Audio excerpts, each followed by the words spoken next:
senang bisa berjumpa kembali dalam program Persembahan untuk Bunda, Bunda Cerdas Keluarga Bahagia.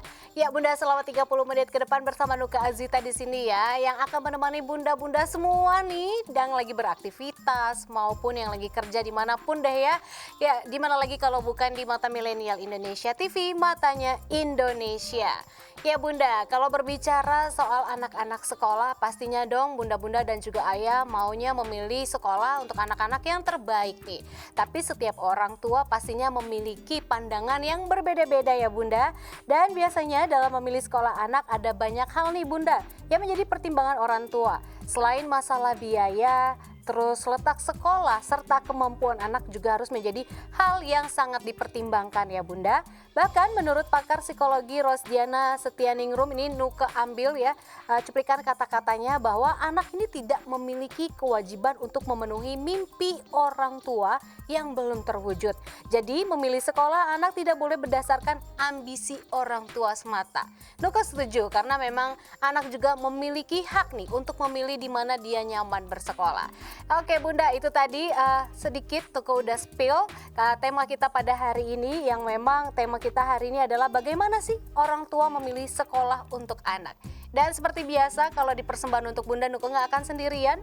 Sekarang Nuka udah bersama dengan narasumber Nuka, pastinya yang bisa menjelaskan tentang bagaimana sih atau mewakili nih dari para bunda-bunda dalam memilih sekolah yang penting yang pas untuk anak. Selamat datang untuk Ibu Sofniwati selaku tutor tadi ya Bu. Tutor PAUD. Tutor PAUD. Jadi Ibu Sofniwati ini adalah tutor PAUD sekaligus ibu rumah tangga juga. Ibu baik kabarnya hari ini? Alhamdulillah baik. Baik ya. Semangat ya Bu ya. Insya Allah semangat. Insya Allah semangat. Karena kayaknya kalau Nuka lihat nih Ibu semangat sekali gitu kan. Apalagi udah terbiasa menjadi tutor di PAUD. Senang gak sih Bu menjadi tutor di PAUD? Saya senang berhadapan dengan anak kecil karena polos, jujur dan lugu. Kalau mbaknya kan beda ya Bu, udah beda. Lugunya kayaknya udah dicoret sama si ibu. Pak, tapi masih bisa ditutor Bu kalau saya? bisa. Oh masih bisa. Nanti di balik ini kita tutor ya Bu ya. Siapa tahu nantinya bisa memilih sekolah anak yang baik juga, belajar dari ibu gitu. Kalau udah punya anak Bu nanti. Belum ya? Belum. Si ibu ini lucu loh ya Bunda. Jadi episode kita kali ini tuh santai gitu, ceria ya. Nah kalau untuk Ibu Sofniwati sendiri nih, kalau dalam memilih sekolah anak gitu ya, biasanya apa sih yang Ibu siapkan gitu kan untuk sekolah-sekolah, memilih sekolah anak baik di jenjang PAUD mungkin, SD, SMP sampai SMA, seperti apa Bu?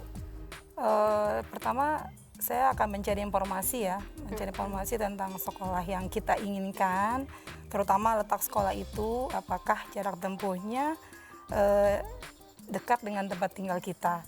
Karena kalau terlalu jauh, anak akan kelelahan dalam perjalanan dan belajarnya kurang maksimal dan berkualitas. Kemudian kita lihat akreditasi sekolah tersebut, yaitu standar dari pemerintah. Latar belakang sekolah tersebut, guru-guru yang mengajar, kemudian kenyamanan dan lingkungan sekolah. Dan juga dana dan keuangan kita juga perlu dilihat. Kadang sekolah yang kita lihat mahal biayanya belum tentu kompeten untuk anak. Kadang sekolah yang tidak terlalu mahal malah pendidikan karakternya lebih bagus untuk anak. Begitu. Betul. Iya. Jadi nggak bisa dilihat dari harga, tidak bisa dilihat juga. gitu kan. Kadang-kadang kan orang sekarang ini ngeliatnya dari pride atau gengsi aja. Gengsi. Oh, saya sekolah di sini, anak saya harganya mahal. Belum tentu itu anak bisa mengikuti kurikulum di sekolah tersebut. Betul. Jadi dilihat kemampuan dan karakter anak dan minat anak juga. Karena kadang-kadang orang tua ya seperti Mbak bilang, karena gengsi dan ambisi orang tua, jadi anak-anak menjadi korban. Biasanya seperti itu ya. Betul. Survei di lapangan Gitu, betul. Iya. Kalau untuk ibu sendiri mempersiapkan dari kualitas si anaknya dulu nih sebelum memilih sekolah kan, apa yang ibu siapkan untuk anak-anak ibu Pertama nanti? ya mental anak tersebut, kemudian kita ajarkan bersosialisasi dan adaptasi dengan lingkungan sekitar ya. Kemudian diajarkan kemandirian dari usia dini dan disiplin, terutama kan kalau anak baru mau masuk sekolah diajarkan bangun pagi karena sekolah kan pagi. Betul. Gitu.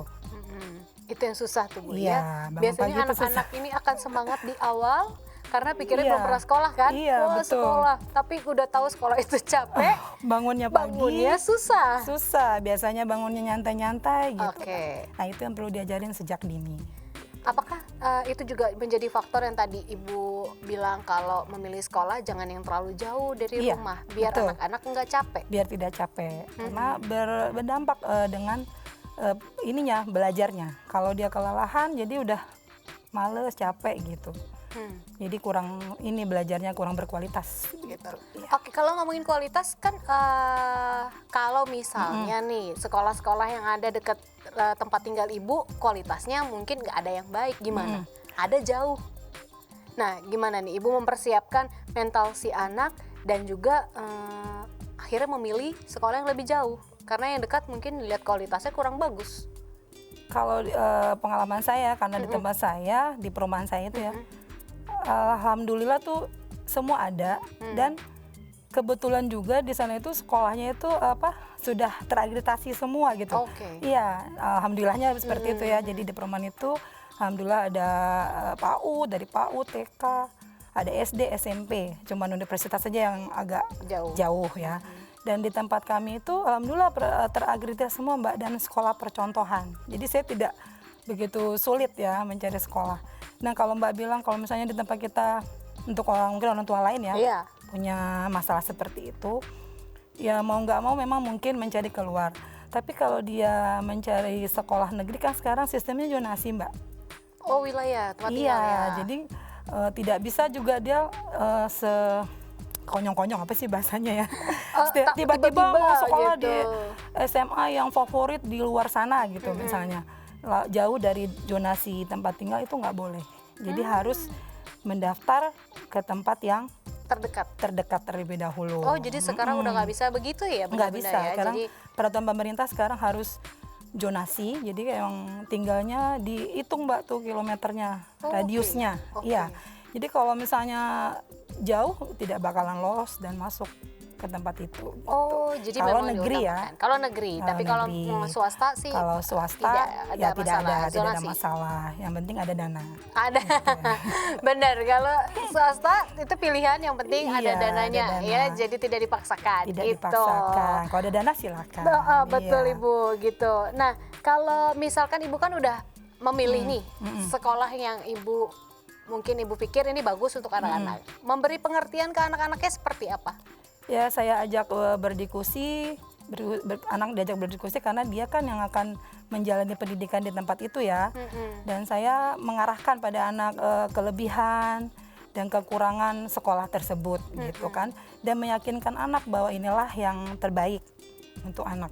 Oke, tapi Iya. kalau misalkan ada penolakan, anak-anak zaman sekarang kan kritis-kritis Iya, ya Bu ya. betul. Kenapa sih Ma, aku harus di sini? Kenapa aku harus sekolah di sana? Sedangkan aku maunya di sekolah A karena teman-teman pada di sana semua. Nah, itu perlu kita juga misalnya anak kita kan bilang nih, "Mah, sekolah di sana keren loh, ini loh." Nah, sebagai orang tua kita juga harus pintar ya. Kita juga harus survei. Misalnya anak ini menyebutkan sekolah ini, kita survei ke sana.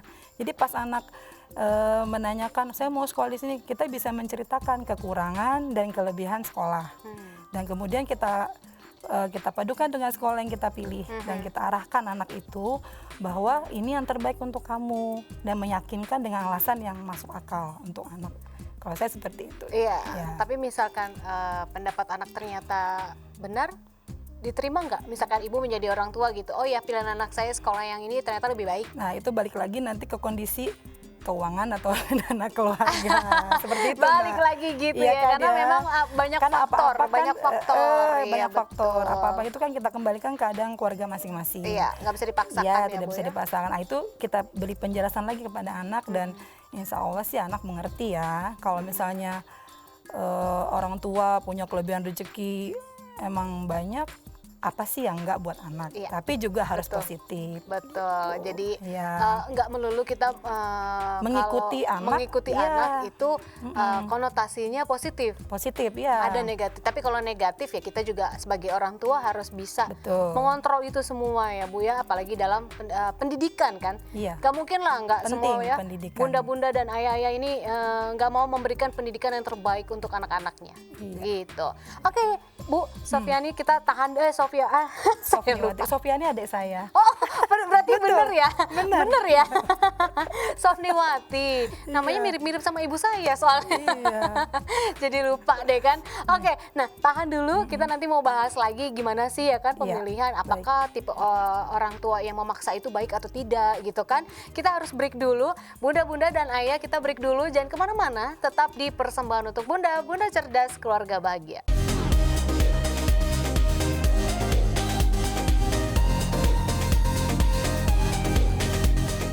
Hai Bunda, kita balik lagi ya. Masih di Persembahan untuk Bunda, Bunda Cerdas Keluarga Bahagia. Dan masih sama Nuka Azita di sini dan juga ada narasumber Nuka nih, ada Ibu Sofniwati. Yang tadi kita udah berbincang banyak banget tentang gimana sih peran orang tua memilih sekolah yang terbaik untuk anak-anaknya gitu kan. Nah ini jangan sampai nih Bunda, kalau kita memilih sekolah anak-anak kita sesuai ambisi orang tua aja itu juga nggak baik ya gitu. Atau sekedar gengsi aja juga tadi belum tentu baik gitu kan. Belum tentu karena kenapa anak-anak kita belum tentu cocok dengan kurikulum di sekolah tersebut. Jadi kita harus mengenali dulu nih karakter anak kita seperti apa dalam pembelajaran, sekolah yang kita pilih juga seperti apa. Begitu ya Bu ya? Iya. Oke lanjut Ibu, Nuka mau nanya tadi masih banyak yang sebenarnya Nuka mau tanyakan nih ya kan. Nah kalau Ibu nih termasuk orang tua yang memaksakan tidak Bu untuk kehendak, enggak pokoknya kamu harus sekolah di sini, atau ya sudah kita ngobrol baik-baik? Tidak, saya tidak pernah memaksakan kehendak ya kepada anak. Tapi saya berusaha juga untuk menjelaskan dan memberi arahan itu tadi. Sebagai orang tua kita kan selalu, kalau anak-anak itu kan memang mau-maunya. Karena kadang-kadang dia ngikut temennya gitu. Nah itu yang kita perlu bisa menjelaskan dan mengarahkan anak bahwa ini baik untuk kamu dan ini tidak baik. Karena untuk kedepannya nanti begitu. Ya, jadi diberi pengertian ya. Diberi pengertian dan selalu emang anak itu diajak berdiskusi. Betul. Dilibatkan gitu. Betul. Jadi jangan kita diam-diam tahu-tahu kamu sekolah di sini gitu. Itu saya tidak seperti itu. Kalau saya tidak. Jadi memang harusnya sih gitu ya Bu ya. Kita tuh ngomong dari heart to heart gitu, hati ke hati dulu sama anak gitu. Karena kan kalau kita memaksakan anaknya mau tidak mau menuruti orang tua, belum tentu karena nanti karena takut biasanya dibilang ngelawan gitu kan. Akhirnya dia ya udahlah ikut aja, tapi hatinya tuh tidak tidak ikhlas lah ya gitu. Jadinya nanti sekolahnya berantakan Mbak. Itu pasti. Nah misalkan pas diajak ngobrol dia udah oke nih Bu anaknya gitu kan, di sekolah yang Ibu sudah pilihkan gitu. Tiba-tiba di tengah jalan mogok nih anak, gak mau sekolah, nilainya jelek. Gimana tuh peran orang tua juga? Karena kan bertanggung jawab memilihkan sekolah yang sudah dipilihkan gitu. Saya mungkin akan bertanya kepada pihak sekolah, menyelidiki apakah anak ini ada gangguan di sekolah seperti bullying ya, sekarang marak ya. Kita tanya ke pihak sekolah, kemudian kita bicara dari hati ke hati. Kita beri dukungan dan support kenapa dia tidak mau sekolah lagi. Kemudian kita beri kata-kata positif dan semangat supaya dia mau bersekolah lagi. Dan memberitahu kepada guru wali kelas ya, biasanya wali kelas masalah dan keluhan anak tersebut. Begitu. Jadi memang itu. Ya, karena kan banyak juga nih orang tua yang nggak aware ya bunda dan juga ayah. Maksudnya anaknya ada masalah apa di sekolah, yang penting udah gue bayar sekolahnya, kamu sekolah. Mau nilai anaknya jelek atau enggak bodo amat gitu. Makanya sekarang ini kan kalau terima rapot ya, walaupun itu rapot istilahnya kalau kita bilang rapot bayangan ya, rapot sementara ya, itu tetap harus orang tua yang mengambil dan tidak boleh diwakili. Kecuali kalau sakit, orang tuanya mungkin kakaknya baru boleh. Karena itu Mbak, jadi harus kita membangun komunikasi dengan guru dan bekerja sama dengan guru dengan cara mendidik anak kita. Karena kan sebenarnya anak itu lama sama kita daripada sama guru. Iya gitu kan. Nah, kalau sama guru paling berapa jam ya kan. Kalau emang sekolahnya full day ya mungkin sampai jam 7 sampai sore. Lamanya kan sama ibunya. Pendidikan gitu. Awal ya. Iya, pendidikan awal itu di rumah bersama di rumah, ibu. Di keluarga. Jadi di keluarga. Karakter anak itu dibentuk di keluarga awalnya ya. Dengan ibunya. Betul banget. Nah, kalau dari Ibu Sofniwati sendiri prepare nih kemana nih? Sekolahkan anak negeri aja deh, apa swasta? Semua sekolah negeri atau swasta ada kelebihan dan kekurangannya. keuntungan dan kerugiannya gitu ya, bukan kerugian lah ya, pokoknya kalau di negeri keuntungan kita mungkin biaya terjangkau, kemudian kurikulum pelajarannya diatur pemerintah sehingga memudahkan anak untuk ujian akhir nanti.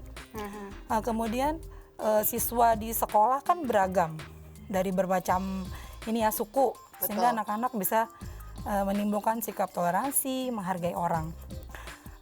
Dan satu lagi itu kelebihannya. Dan kekurangannya juga kalau negeri itu kan memang fasilitasnya ya seadanya ya, sama aja rata, umumnya sama.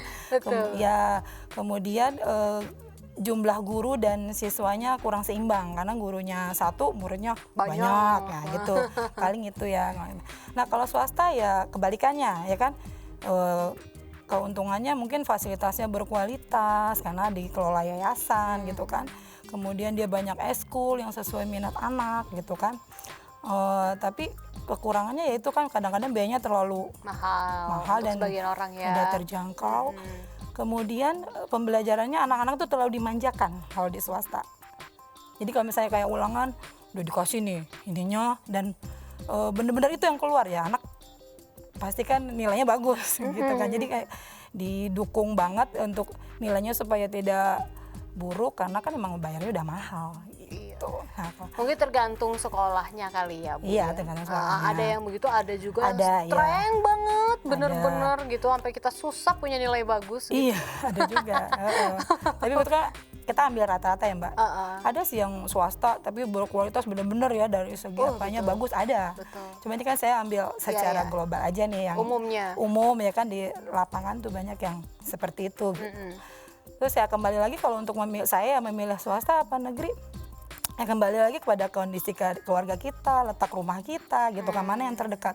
Kalau memang negeri yang terdekat di situ dan sekolahnya juga terakreditasi, saya bilang tempat saya itu semua alhamdulillah terakreditasi ya, dan sekolah percontohan ya udah kita pilih negeri. Oke. Iya. Tapi berarti Ibu bukan tipe orang tua yang rewel berarti ya sama fasilitas yang dikasih sama sekolah gitu. Maksudnya ini kita di luar berbicara soal negeri dan swasta gitu kan. Ada juga negeri yang punya fasilitas juga gak kalah dengan swasta gitu kan. Nah, rewel nggak Ibu dalam masalah itu? Gue harus di sini nih. Ini negeri tapi fasilitasnya bagus, atau enggak deh swasta aja karena fasilitas, lebih melihat fasilitas, kualitas, atau tadi faktor ekonomi yang didulukan. Bisa masuk. Nah, itu nanti agak bingung ya. Ujungnya terakhir ekonomi. Itu dia. Kalau kemana kita bicaranya nanti ya Mbak ya, ujungnya pasti nanti kembali ya. Ke situ lagi ya. Iya begitu. Karena saya mau cerita Mbak nih, anak saya tuh 5, ya kan, Pancasila 5, anak saya 5 juga ya. Oh ini Ibu nasionalis nih, Indonesia sekali saya suka nih. Iya, ya, kita gitu. pedomannya Pancasila, Ibu ikutin Pancasila 5. Anaknya juga 5, jadi banyak yang disekolahin gitu kan. Jadi kalau saya sih termasuk tidak rewel, cuman kalau kita mau daftar sekolah kan ada brosurnya, ada ininya kan, saya ditulis tuh, ada ini, ada ini. Nah, paling itu yang saya akan pertanyakan, ada nggak gitu. Misalnya anak saya udah sekolah di situ, tiba-tiba mau praktek apa, oh iya ini labnya nggak ada ini loh, waktu di brosur kok ada. Nah itu yang saya tanya alasannya apa, ataukah lagi diperbaiki atau gimana, paling itu yang akan saya pertanyakan nanti. Itu sih kalau mengenai fasilitas ya. Berarti detail juga Ibu ya, bisa dibilang detail karena harus sinkron dulu nih, nggak hanya cuma percaya lewat brosur aja. Banyak kan orang lihat di brosur. Udah kan brosur kan kalau dia bikinnya dicetak di mana, orangnya percetakannya bagus kan bagus ya. Tapi kita perlu survei ke sekolah itu. Kadang di luar gedungnya bagus. Wah gedungnya bagus nih, tingkat ternyata di dalamnya labnya nggak ada gitu misalnya. Ininya nggak ada, itu perlu disurvei Mbak semuanya. Jadi bunda-bunda cek dulu Bunda, karena mungkin yang dilihat di brosur tidak seindah itu. Jadi bunda-bunda dan ayah harus rajin-rajin mengecek untuk kepentingan anaknya juga kan, karena kalau kita udah keburu daftar, udah keburu sekolah, udah terlanjur, nah tiba-tiba zong, nah kan nggak enak juga nanti buat anaknya melanjutkan sekolah di situ kan gitu. Nah tapi kalau berarti tadi kualitas penting juga ya. Penting juga ya. Walaupun ujung-ujungnya di ekonomi. Faktor ekonomi. Balik lagi dan Balik lagi memang itu tadi kita nggak bisa memaksakan. Nggak bisa. Mungkin kecuali kalau anaknya bisa mendapatkan beasiswa. Nah, itu lain Lain hal. cerita ya. Iya. Ada anak saya tuh yang beasiswa, ya dia pas masuk universitas karena program beasiswa ya, masuk ya udah akhirnya saya bisa kan, karena kan bayarnya nggak full. Ya ampun, ya namanya Akhirnya, beasiswa pasti ya, ada potongan harga. Ada apa yang di diskon lah ya Iya. istilahnya. Akhirnya ya udah kita masuk ke sana gitu, melewati prestasi ya. Betul, gitu. betul, Nah, betul. gitu. Berarti nih ibu tipe yang ini juga ya, harus sinkronisasi dulu nih. Minat anak maunya kemana? Iya. Kayak misalkan nanti sekolah kan ada jurusan segala macem. Biasanya orang tua ikut andil tuh, gitu. Tahan dulu jawabnya Bu, nanti jawabnya ya. Kita harus break dulu karena semakin seru nih berbincang tentang sekolah yang terbaik buat anak gimana sih biar bunda-bunda dan ayah-ayah tidak hanya memaksakan kehendak aja terhadap anak. Kita akan balik lagi tapi kita harus break dulu, tetap di Persembahan untuk Bunda. Bunda Cerdas, Keluarga Bahagia.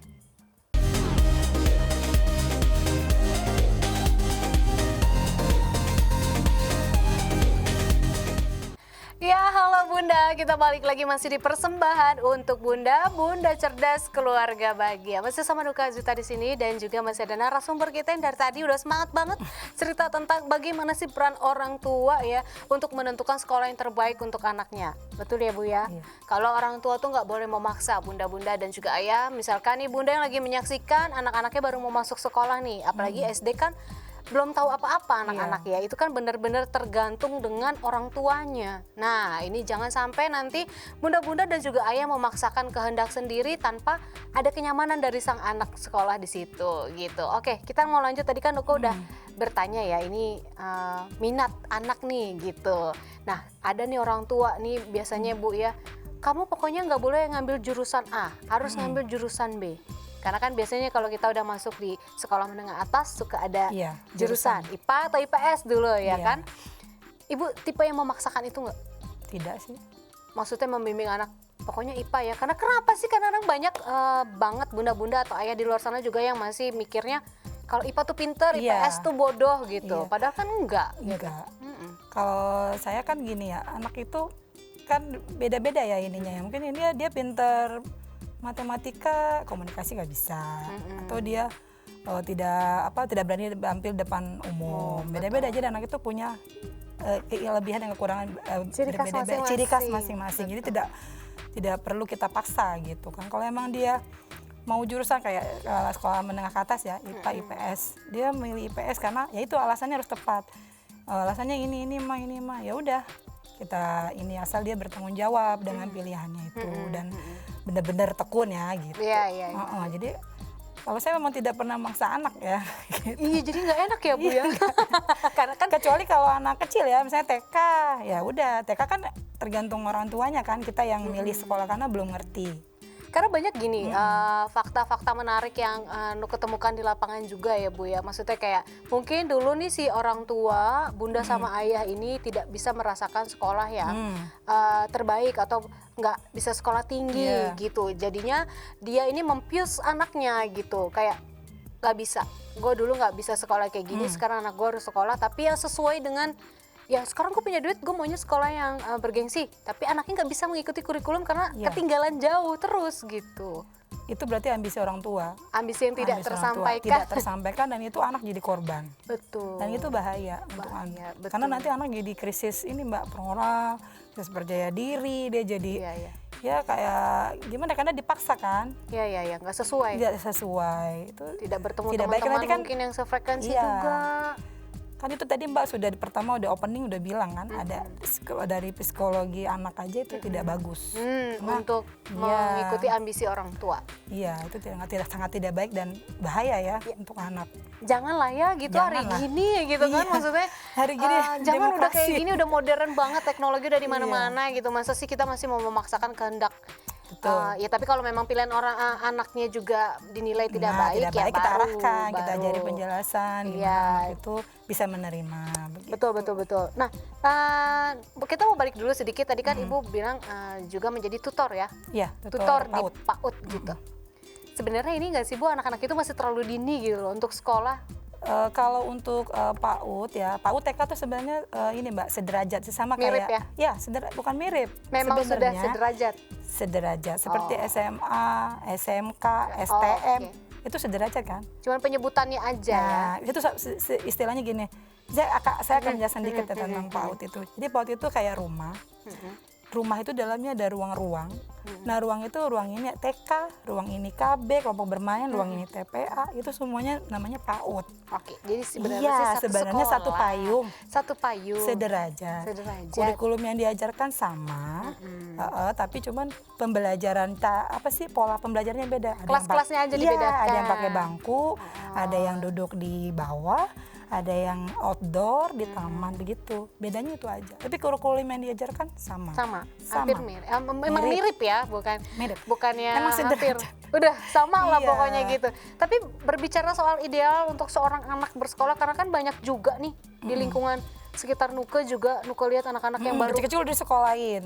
Bu baru 2 tahun, Iya. 3 tahun, kayaknya kalau menurut Nuka, tar dulu dia belum Iya, puas main gitu. Jangan dipaksakan untuk dia nanti masuk sekolah teng jam 7 kita bangunkan dia, sedangkan dia masih belum waktunya Ya, emang gitu. belum waktunya.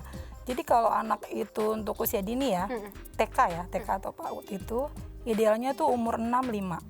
6 sampai Idealnya. 5. Oke. Jadi kalau umur di bawah itu sebenarnya anak itu tidak perlu dimasukkan sekolah. Betul. Karena anak itu ya itu tadi belajarnya dengan orang tuanya. Iya. Dia perlu sosialisasi dengan lingkungan di rumahnya dulu, dengan orang tuanya. Kata-kata itu kan golden age kan ada gitu tuh. Iya betul. Pepatahnya Betul. golden age lagi kalau dimasukin ini nanti bagus gitu. Tapi anak itu umur di bawah 5 ya itu dia belum waktunya semua itu terstruktur, maksudnya harus disiplin gitu, belum waktunya. Jadi orang tuanya harusnya di rumah aja pendidikannya. Jadi orang tua yang bermain di rumah dengan anak, mengajarkan disiplin, mengajarkan yang saya bilang itu kan disiplin dari dini. Yep. Nah, Pembentukan itu idealnya. karakter anak di awal. Iya, dari awal. Sebenarnya Betul. lebih baik jangan disekolahkan dulu terlalu dini. Atau mungkin Merampas karena anak-anak itu. orang tua zaman sekarang ini banyak yang malas. Karena jadi udah Ya, menyerahkan, ada faktor mungkin gini ya. ya sudah gitu. Atau mungkin dia bekerja. Ya, Jadi itu kan tadi. dia udahlah masukin aja ini playgroup kan sana bermain. Tapi kan bermainnya diatur. Ada jamnya, Ada masuknya. jamnya. Tuh gini, taruh sepatu ya di tempat sepatu gitu kan. Iya. Nah, anak umur segitu belum bisa dibegitukan. Belum. belum bisa. Kalau di rumah kan ya kita mengajarnya kalau kita anak masih kecil itu mengajarkan mencontohkan. Sambil bermain. Iya, kayak anak saya kan yang kecil 1,5 tahun ya. Saya nyapu, dia pasti rebut sapu saya. Dia pengen nyapu, akhirnya saya belikanlah sapu-sapuan kecil. Kecil. Jadi kalau ayo dede kita nyapu, jadi nggak gangguin saya nyapu juga kan.